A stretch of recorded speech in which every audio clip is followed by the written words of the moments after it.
আল্লাহ, আমি রান্নাঘরে আর অগরে পড়াইতে বসে গেছিলাম সন্ধ্যাবেলা।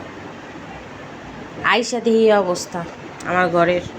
এই যে একজন শুয়ে রয়েছে সোফায়, আরেকজন ওই যে শুয়ে রয়েছে বিছনায়। ওর কালকে পরীক্ষা, গণিত পরীক্ষা, জ্যামিতি পড়তে পড়তে শুয়ে গেছে।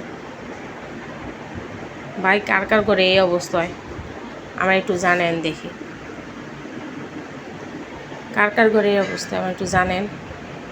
আমি ওদের পড়াইতে বসা জানি, ওদের রইলো এখানে ঘুমানোর জন্য রেখে গেছি। যখন ওরা জাগনা থাকবো তখন মুছবে না ওদের হাতে মোবাইল, আর যখন মনে করেন পড়াইতে বসবো তখন ওদের পড়ানোর সময় ওদের চোখে ঘুম, দুজনের, এটারও ওইটারও। আমি যে কি করবো আমার কোনো বলার ভাষা নাই।